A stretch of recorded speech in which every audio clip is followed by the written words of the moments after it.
ആ വീട്ടിലുണ്ടായ കലഹം അത് നിന്നോടുള്ള ഫൈറ്റ് അല്ല, നിന്റെ അകത്തിരിക്കുന്ന വാഗ്ദത്തത്തോട്. നിന്നെ തൊടണമെങ്കിൽ എവിടെ അടിക്കണമെന്ന് സാത്താൻ അറിയാം. നിനക്ക് സാമ്പത്തിക കടഭാരം തന്നു, നീ കുലുങ്ങിയില്ല. മാസങ്ങളോളം നിനക്ക് വരുമാനമില്ലാതെ നീ ഇരുന്നു, നീ പട്ടിണിക്കകത്ത് സ്വതന്ത്രം പാടി.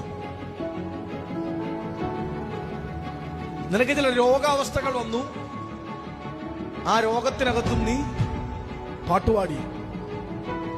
ഇങ്ങനെ ഒരു പ്രതികൂലത്തിനകത്തും നീ തകരുന്നില്ലെന്ന് കണ്ടപ്പം ഇവൻ അവസാന കാര്യം എടുത്ത് പ്രയോഗിച്ചു, കൂട്ടത്തിൽ ഒന്നിനെ കയ്യിലെടുക്കും.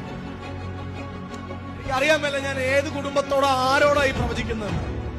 നീ പ്രാർത്ഥിച്ചും പ്രാപിച്ചും ഏറെ കാലത്തെ കഷ്ടപ്പാടിന്റെയും പ്രാർത്ഥനയുടെയും ഒക്കെ ഫലമായി നേടിയും സമ്പാദിച്ചും വീണ്ടും പറയുന്നു, നേടിയും സമ്പാദിച്ചും നീ അടുത്ത തലമുറയ്ക്ക് വേണ്ടി കരുതി വെച്ചതിനെയൊക്കെ ഒരൊറ്റ നിമിഷം ഇല്ലാതാക്കാൻ സാധിക്കുന്ന നിലയിൽ നിന്റെ ഭവനത്തിലെ, നിന്റെ കുടുംബത്തിലെ ഏറ്റവും ദുർബലനെ കയ്യിലെടുത്ത് നിന്റെ വാഗ്ദത്തത്തോട് യുദ്ധം പോരാടിക്കൊണ്ടിരിക്കുന്ന ആ പൈശാചിക കുതന്ത്രങ്ങളെ ആത്മാമണ്ഡലത്തിൽ നിന്ന് യേശുവിന്റെ നാമത്തിൽ പിശാചിനറിയാം ആരെ പിടിച്ചാൽ നിന്നെ തളർത്താൻ പറ്റുമെന്ന്.